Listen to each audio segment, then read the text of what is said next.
Aladdin এক তরুণ ও সাহসী ছেলে। তার দূর সম্পর্কের এক চাচার সাথে সে রওনা হলো এক জাদুকরী প্রদীপ উদ্ধারের জন্য। তাদের যাত্রা শুরু হলো বিশাল জনমানবহীন এক মরুভূমির বুক চিরে। সূর্য যেন আগুন ঝরাচ্ছে, বালির কণাগুলো চিকচিক করছে, আর দিগন্তের ওপারে কেবলই অনিশ্চয়তা। পথ চলতে চলতে ক্লান্ত আলাদিন আর তার চাচা এক বৃদ্ধ ধার্মিক ব্যক্তির সাথে দেখা পেলেন। মরুভূমির উত্তপ্ত বালির উপর বসে সেই বৃদ্ধ আল্লাহর নাম জপছিলেন। আলাদিনের চাচা যখন পাশ কাটিয়ে চলে যেতে চাইলেন, তখন বৃদ্ধ তার দিকে ফিরে তাকালেন। বৃদ্ধ আলাদিনের চোখের দিকে গভীর দৃষ্টিতে তাকিয়ে একটি তাবিজ দিলেন। তিনি শান্ত স্বরে বললেন, বৎস, এই তাবিজটি তোমার গলায় পরো। যখনই নিজেকে অসহায় মনে করবে বা কোনো চরম বিপদে পড়বে, এই তাবিজ হাতে নিয়ে আল্লাহর সাহায্য চাইবে। মনে রেখো, তিনিই একমাত্র রক্ষাকর্তা। আলাদিন শ্রদ্ধার সাথে তাবিজটি গ্রহণ করে গলায় পড়ল। তার চাচা অবশ্য বিরক্তি নিয়ে মুখ ফিরিয়ে নিলেন। আবার তাদের যাত্রা শুরু হলো। একদিন পর সূর্যাস্তের ঠিক আগে তারা এসে পৌঁছলো এক রহস্যময় গুহার সামনে। গুহার মুখটা ছিল অন্ধকার আর বিশাল, যেন এক দৈত্যের খোলা মুখ। আলাদিনের চাচা এক রহস্যময় হাসি দিয়ে বললেন, আলাদিন, এই গুহার ভেতরেই আছে সেই জাদুর প্রদীপ। সাবধানে ভেতরে যাও। মনে রেখো, সূর্য ডোবার আগেই প্রদীপ নিয়ে ফিরতে হবে, অন্যথায় তুমি চিরদিনের জন্য এই গুহায় আটকা পড়বে, আর কোনোদিনও ফিরে আসতে পারবে না। তিনি আরও বললেন, গুহায় অনেক মণিমুক্তা আর হিরো জহরত দেখবে, কিন্তু ভুলেও সেগুলো আগে হাত দিবে না। যদি দাও, তাহলে তুমি পাথর হয়ে যাবে। সবার আগে প্রদীপটি হাতে নেবে, মনে থাকে যেন। আলাদিন দৃঢ়স্বরে বলল, চিন্তা করবেন না চাচা, আমি পারবো। আলাদিন দড়ি বেয়ে গুহার গভীরে নামতে শুরু করল। গুহার ভেতরটা ছিল হিম শীতল এবং ভয়ঙ্কর। সরু পথের দুপাশ থেকে আগুনের লেলিহান শিখা ঝলসে উঠছিল, যেন গুহাটি নিজেই শ্বাস নিচ্ছে। প্রতিটি ধাপে পাথরের ছায়াগুলো জীবন্ত হয়ে উঠছিল, যেন অশরীরী আত্মার ফিসফিসানি শোনা যাচ্ছে। আলাদিন সতর্কভাবে সেই পথের মাঝখান দিয়ে হেঁটে চলল। তার চোখে একমাত্র লক্ষ্য ছিল সেই জাদুর প্রদীপ। অবশেষে এক বিশাল চেম্বারে এসে পৌঁছালো, যেখানে সেই জাদুর প্রদীপটি রাখা ছিল। তার চারপাশে ঝলমল করছিল অজস্র হীরা, জহরত আর মণিমুক্তা। আলাদিন তার চাচার কথা স্মরণ করে প্রথমে প্রদীপটি নিতে এগিয়ে গেল। এক বিকট হিসহিস শব্দ করে বিশাল সাপ তার সামনে ফনা তুলে দাঁড়ালো। সাপটির চোখ দুটি যেন জ্বলন্ত অঙ্গার। সাপটি গম্ভীর স্বরে বলল, আলাদিন নির্ভয়ে উত্তর দিল, ওরে আগুনের রাক্ষস, আমার সামনে থেকে সরে যা। আমি আল্লাহর বান্দা আলাদিন, আমি এই প্রদীপ নিতে এসেছি। সাপটি এক রহস্যময় হাসি হেসে বলল, ওহে অদ্ভুত প্রাণী আদমের জাত, আমার তিনটে প্রশ্ন আছে। যদি সঠিক জবাব দিতে পারো, প্রদীপ নিভিয়ে নিয়ে চলে যাও, নইলে আমি তোমার জীবন দীপ নিভিয়ে দিয়ে মাথা কেটে নেব। আলাদিন দৃঢ়চিত্ত বলল, আমি প্রস্তুত, প্রশ্ন করো। সাপটি তার প্রথম প্রশ্ন করল। প্রথম প্রশ্ন হচ্ছে, সে কোন দৌলত যা চুরি করা যায় না, আর খরচ করলেও কম হয় না, বরং ক্রমাগত বাড়তেই থাকে? আলাদিন মুহূর্ত মাত্র চিন্তা না করে উত্তর দিল, ওই দৌলত হচ্ছে শিক্ষা। শিক্ষার দৌলত কেউ চুরি করতে পারে না। শিক্ষা যতই দান করবে, সেই দৌলত ততই বেড়ে যাবে। সাপটি হিস হিস করে বলল, সত্যি বলেছ তুমি। এখন দ্বিতীয় প্রশ্ন, ভাগ্য আর কর্মফলে বলো কি তফাৎ? কর্মফল মানে ভালো আর খারাপ কাজে, আর ভাগ্যের মধ্যে কি তফাৎ? আলাদিন উত্তর দিল, ভাগ্য তো আল্লাহই নির্ধারণ করে দেন, আর ভালো বা খারাপ কাজ করেই মানুষ তার কর্মফল স্থির করে, সেই অনুযায়ী শাস্তি বা সুফল লাভ করে। এখানে ভাগ্য নির্দোষ। সাপটি মাথা ঝাঁকিয়ে বলল, সত্যি বলেছ তুমি। এখন আমার তৃতীয় আর শেষ প্রশ্ন, ভেবে চিন্তে জবাব দেবে, তা না হলে তোমার মাথা ধড় থেকে আলাদা হয়ে যাবে।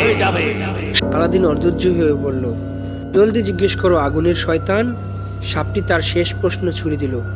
দুনিয়ায় সব থেকে বেশি অদ্ভুত কথা কি, যাকে সত্যি জেনেও মানুষ বিশ্বাস করতে চায় না? আলাদিন চিন্তায় ডুবে গেল। তার কপালে চিন্তার রেখা ফুটে উঠল। কয়েক মুহূর্ত পর তার মুখে এক ফালি হাসি দেখা দিল।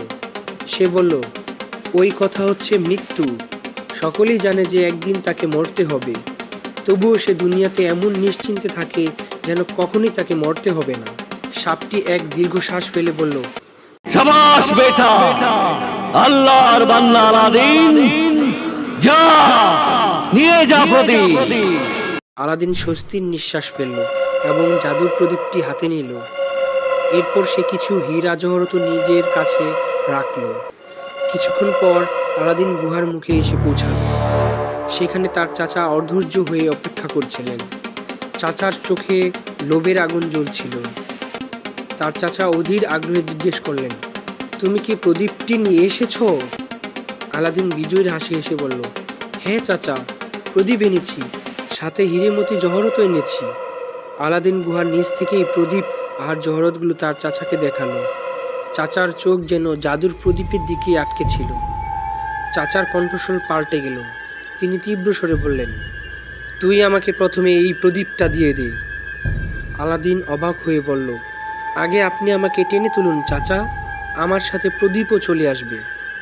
জাদুকর চাচা এক হিংস্র হাসি হেসে বললেন, না, আগে প্রদীপটি দাও।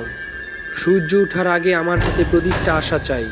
শয়তান ছেলে, চালাকি করিস না, প্রদীপটা দিয়ে দে। আলাদিন বিস্মিত হয়ে বলল, চালাক তো আপনাকে মনে হচ্ছে চাচা, হঠাৎ আপনার কথা বলার কায়দাই পাল্টে গেছে। জাদুকর রেগে গর্জন করে বললেন, খবরদার, চুপচাপ প্রদীপ দিয়ে দে, তা না হলে তুই এখান থেকে বেঁচে ফিরবি না।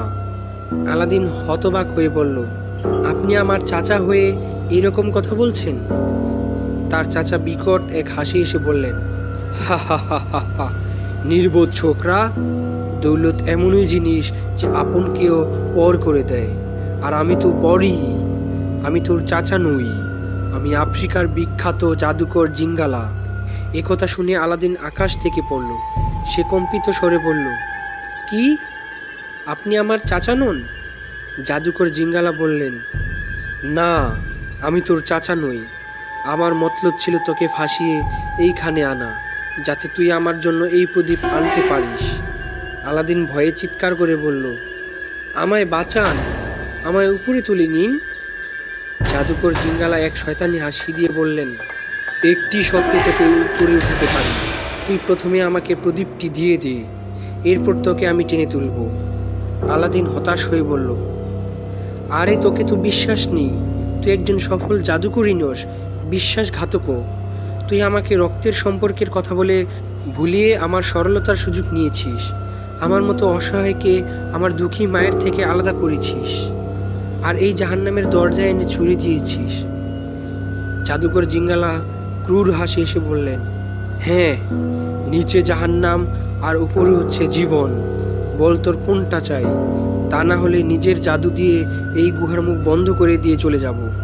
আলাদিন ভয়ে কাঁপতে কাঁপতে বলল, আমার ভয় লাগছে, তুই আমার প্রদীপও নিবি এবং আমায়ও মেরে ফেলবি। জাদুকর জিঙ্গালা আবারও এক গর্জন দিয়ে বলল, আমি 3 বার বলবো, এর মধ্যে তুই যদি না দিস তাহলে আমি এই গুহার মুখ বন্ধ করে চলে যাব। এরপর জাদুকর 3 বার তার কাছে প্রদীপ চাইল, কিন্তু আলাদিন তা দিতে অস্বীকার করল। আলাদিনের জেদ দেখে জাদুকর হতাশ হলো। সে নিজের জাদু দিয়ে গুহার মুখ বন্ধ করে দিয়ে চলে গেল। আলাদিন গুহার অন্ধকারে আটকা পড়ে গেল। সে চিৎকার করে কাঁদতে শুরু করলো। সে বলল, আমি এই জহরত কিছুই চাই না, আমি আমার জীবন চাই। মা ঠিকই বলেছিল, অজানা অচেনা মানুষের উপর ভরসা করতে নেই। আমি প্রথমবার তোমার কথা শুনিনি মা, তাই আমি তোমার থেকে আলাদা হয়েছি। ও আমার খোদা, তোমার রসুলের দোহাই দিয়ে বলছি, আমায় আমার মার কাছে পৌঁছে দাও। এদিকে আলাদিনের মা জায়নামাজে বসে আল্লাহর নিকট প্রার্থনা করছিলেন। তার চোখ থেকে অবিরত অশ্রু ঝরছিল। সে বলল, হে আল্লাহ, আজ 2 দিন হয়ে গেল আমার ছেলে আমার থেকে আলাদা। তুমি আমার ছেলেকে হেফাজত কর। আমার আল্লাহ, আমার আলাদিনকে আমার কাছে ফিরিয়ে আনো। হঠাৎ আলাদিনের গলায় পড়া সেই ধার্মিক লোকের তাবিজটির দিকে চোখ যায় তাহার। তাবিজটি হাতে নিয়ে সে আল্লাহর কাছে আকুতি জানায়, ও আল্লাহ, আমায় রক্ষা করো। অলৌকিক এক অদৃশ্য শক্তির মাধ্যমে গুহার মুখটি খুলে গেল। আলাদিন স্বস্তির নিঃশ্বাস ফেলে উপরে উঠে আসে। সে দ্রুত তার মার কাছে ছুটে যায়। মাকে জড়িয়ে ধরে সে আনন্দে কেঁদে ফেলে। সে বলে, মা, তোমার দোয়ায় আর আল্লাহর রহমতে আমি বাড়ি ফিরে এসেছি।